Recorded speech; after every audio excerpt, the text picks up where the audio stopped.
Hey y'all, welcome back to Standing with Ashley. I'm Ashley. This is Collective Coffee. Today we need to talk about a lot of things. Well, not a lot, but a few.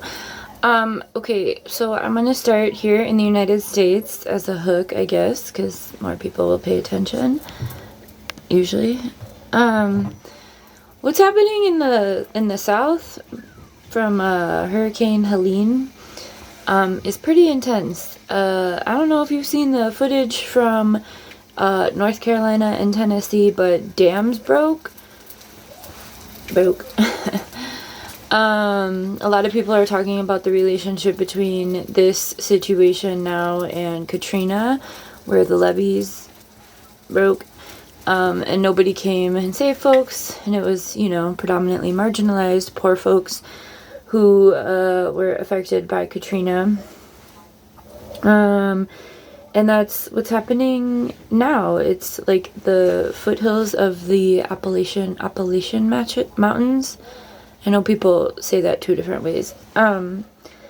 Appalachia, I believe. And that's a lot of poor folks. And the views of the flash flooding, and the stuff is pretty intense. People are being electrocuted in the water. Sharks and alligators are literally swimming everywhere. Like, it's crazy. Nobody can get to anybody. Complete roads have been taken out. I saw a woman with her family, like, in the mountains, and their just road turned into a cliff because of flooding. So I just want to let you know about that. The death toll is going to be very high. I think the interesting thing is that, like, as Helene, whatever it was coming, I didn't see anybody talking about North Carolina or Tennessee. Like, no mention at all. And the hurricane formation stayed in place until, like, Ohio, which people in Ohio were like, what the fuck? I get my news on TikTok because that's the only reliable source of information, is, I believe, firsthand, as we're all the experts in our own experience.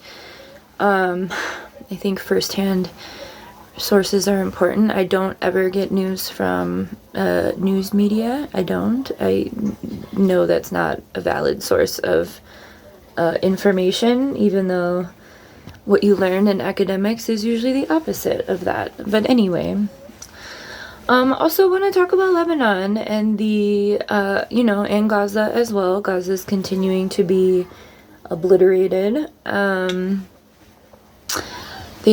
I saw that the IOF attacked another camp from the air yesterday, I believe it was. Again, TikTok. My entire Instagram feed is also Gaza, but the interesting thing about, well, it's not interesting at all. What fucking sucks about Lebanon is that the IOF sent 5,000-pound bombs, okay? How many of them? I don't remember. But it was, even one would be too much, right? But it was more than one. To take out the head of Hezbollah, and Hezbollah is Lebanon's resistance military, much like Hamas is Palestine's military resistance. And they are resisting Western military, okay? They are resisting colonization of the West. It's very simple to understand. If you live in the West, like I do, your money is funding this, right? So the least you can do is support people who are affected by it. Give me one sec. I need to get a plate for this pancake. So they killed Hezbollah's leader yesterday. They took out, like, I think 500 or so civilians as well. in targeting him because of the, insane mass of the bombs that they used. So since they've been like hardcore bombing Lebanon, I guess the pager situation was at last week? The United States media team or whatever, I don't know who these people are. I don't participate in politics like that. But I did see that one of the white guys who has always, I don't know, been talking about Israel being able to defend themselves. So when the pager thing happened last week, was that only last week? I feel like that was like a warning, even though Israel has been bombing Lebanon pretty much the entire time they've been bombing Gaza. They've been bombing the south of Lebanon, which is like farmland and rural areas. Again, people have shown this. That's where I've gotten my news. And you can follow people. Like, with this time and age where we live in a global society, where we have access to each other, it's so inexcusable to not know what's going on, quite frankly. I know you have your own life, but how would you feel if you were going through this, if your family was being bombed and everyone just pretended they didn't see it happen, Like that meme where Homer Simpson is like disappearing into the bushes. Like, what the fuck? No. We're all human. All humans are valid just simply by existing. It doesn't matter what man-made borders you live in. It doesn't matter what color your skin is. It doesn't matter what God you believe in. I can't believe we're still having these conversations. But, like, we need to have these conversations because I guess, I don't know, it's weird that people think that these things matter. All children are children. It does not matter. Again, we should do what we can for the children. And these people that are, being targeted and killed are trying to do that. They're trying to look out for their children, ultimately. That's it. They're trying to ensure the survival and existence of their own kind. But, like, as humans and humanity, that's us. Like, what? That's us, right? I want to remind you, who was it, Rockefeller? I don't know why that man's still alive. It was one of those stupid-ass, rich motherfucker elites. I think it was Rockefeller, who was talking about how by 2025, or in the year 2025, there were going to be like 6 billion deaths. 6 billion, right? Like, so that's total eugenics. There's only like, what?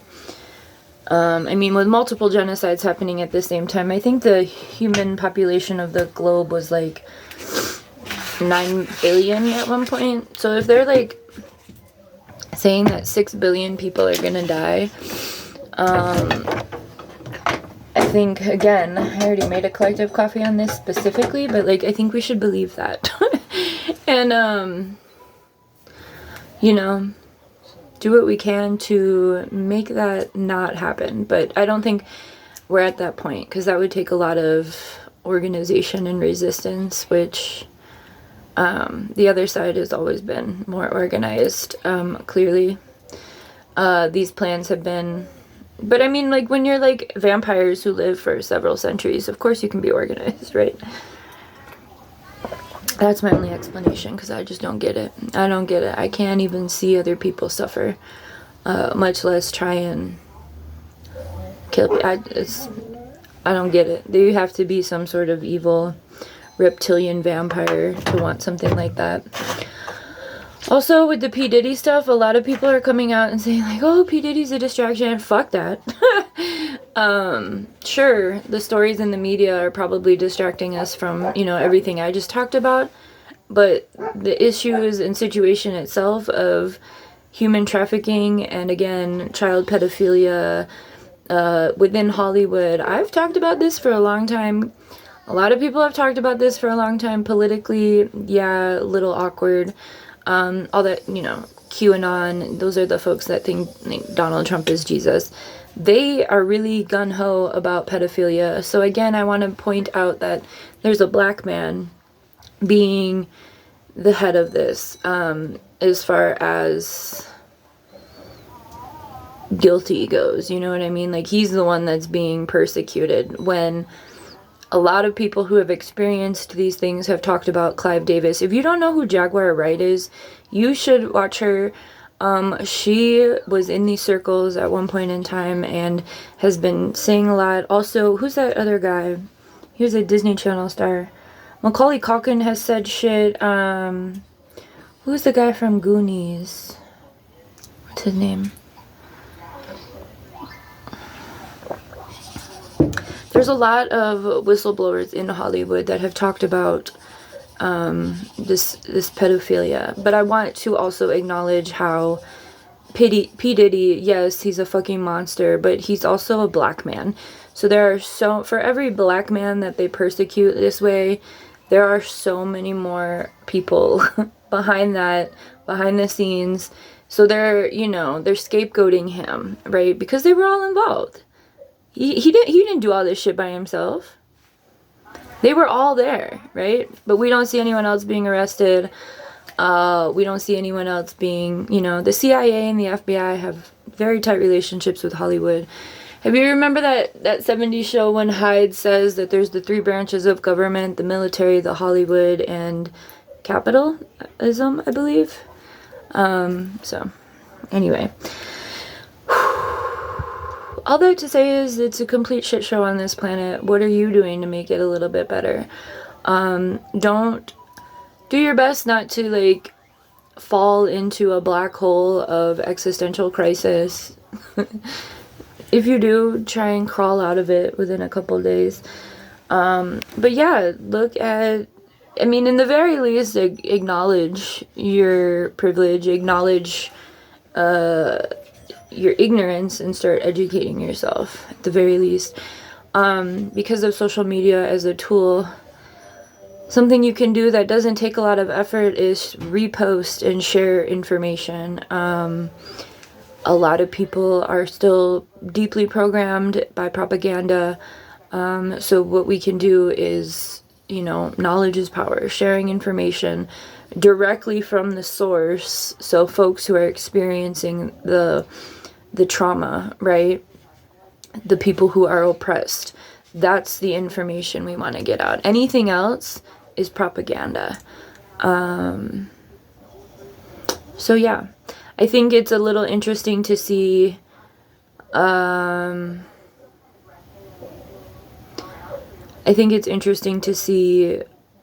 folks asking for prayers when people, just so you know. So that's the thing, is eventually your time is going to come, whether it's a climate crisis, man-made crisis, which the climate crisis is man-made, let's keep it real, but dating decades back, right? But I think it's interesting how people haven't really shown up for others and then expect people to show up for them. And I'm talking about Americans. It's just interesting. I'll leave it at that. Have a good day, if you can. Again, that's a privilege, having a good day. It's a privilege I have as well. We have super chill days. But if you have the capacity to share information, talk to people about what's happening, supporting efforts, GoFundMes. I have those in my links. I'm probably going to start supporting Lebanese families. I think the interesting thing is that Lebanese folks are going to Syria, or escaping into Syria. And really quick, let's just talk about this. The whole reason Israel is doing this is because Israel has a Greater Israel project where they are taking over a giant chunk of the Middle East. So they're taking all of Lebanon. They're going into Iraq. They're going into Egypt too. So that's what I find so interesting, is that all of these Arab countries are just kind of sitting back and allowing it. And I think that's what, other especially the folks in Gaza have echoed that as like, why are you as an Arab country allowing this? And it has to do with, you know, trade. It has to do with wealth. It has to do with elite. It has to do with a small majority, a small minority, I mean, ruling us as a majority, right? But yeah, it's incredibly dystopian to be alive on this planet right now. And it can feel super helpless. And in those times, seek information, seek firsthand experience, do what you can to share the info. That will help clear your conscience and will help, you know, support collective liberation in a very small amount. Build relationships if you can, you know. But yeah, okay. Have a good one.